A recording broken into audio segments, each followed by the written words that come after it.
a look at the newspapers. Why not? Alison Sargent is with us for that. I'm going to start off by looking at the official start, isn't it, for the campaign for the legislative elections here in France. Just to explain to people, we've had the presidentials. This is the legislatives. Who's actually going to be those lawmakers? That's right, Stuart. We've barely recovered from that election campaign. It feels like it just ended, and now this other one is getting officially started. So here we go again. Yeah.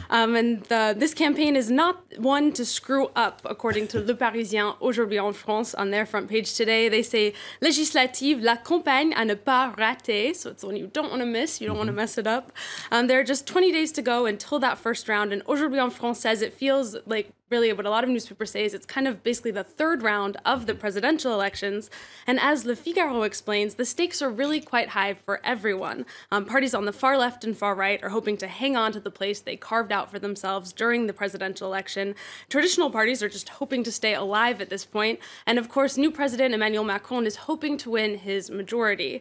Now, Prime Minister Edouard Philippe said yesterday that he's going to be campaigning very hard for Macron's party, En Marche, and that's a little bit complicated for him because, as we know, Edouard Philippe is actually from the Républicain party, so the right-wing party, so he will be campaigning in many districts against his own party. And all of this political crossover in the government has led to kind of a lot of confusion, Stuart, about where the partisan lines are, and many politicians who are not officially in Macron's En Marche party are going to still say that they plan to support the government's agenda. So this could be confusing for voters, and as you can see in Aujourd'hui en France, Le Parisien, this cartoon, we see a man who's looking at some campaign posters and he says, I'm going to vote for the one who supports Macron. And the woman next to him says, okay, but which one? Very nicely put. Yeah, the political fluidity is really kind of seems to be benefiting Emmanuel Macron, doesn't it? You found a piece in Libération. It's saying that Emmanuel Macron is probably going to get what he needs. He's likely to get his majority. That's right. And we should keep in mind that Libération is the left-wing paper, so they're relatively supportive of Macron's government. But they do say that the En Marche party is the big favorite going into this campaign.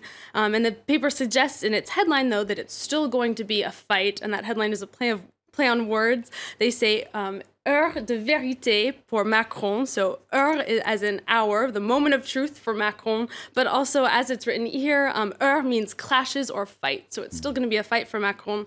And Libération also reports that things are not looking so good for the right-wing Les Républicains party.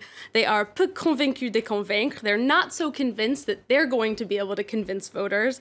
And we see that photo of two of the party leaders looking not so happy. That was taken at a campaign meeting that the party held on Saturday, where Libération says that they were really trying to highlight some of their younger candidates, hoping to compete with that fresh image that En Marche has. But according to Libération, after the nightmare presidential campaign their party saw with François Fillon, their hearts are just not in it anymore.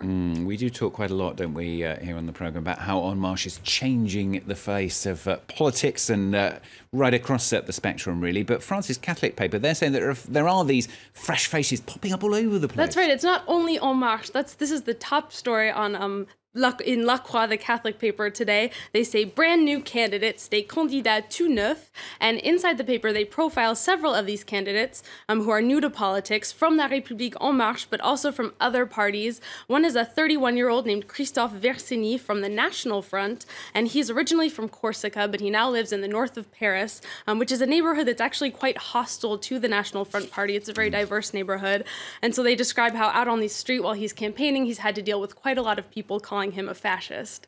They also profile a candidate from Jean-Luc Mélenchon's far-left movement, La France Insoumise. This is a 45-year-old train conductor and father of two who is campaigning for the very first time in Marseille. Okay, good to hear lots of other people getting involved, I suppose. Now, finally, we're going to talk about some sport for you. The sports press, they're celebrating Real Madrid winning the Spanish football title, aren't they? That's right. Now, Stuart, it is a Spanish competition, but it's become a source of national pride for France because of Real Madrid's coach. Exactly. Right, who is Zinedine Zidane, or Zizou, as the French like to call him. And you can see on L'Équipe's front page, it's actually a Spanish headline, Viva Don Zizou. Now, this was his first full season as the coach for Real Madrid, who hadn't won the title in 5 years. And here it is, they got it again. So L'Équipe says this is proof that Zizou is a good coach as well as a good player. But there is another test coming up. Real Madrid's going to be playing in the Champions League final next week against Juventus Turin. So we'll have to see how they do with that. We'll see if we see that image once again in a week's time. All right, well done to Zizou, well done to Real Madrid as well. Thank you very much, Alison. Alison with the French paper. She'll have the international ones, of course, in a couple of hours' time. So stay with us for that as I throw my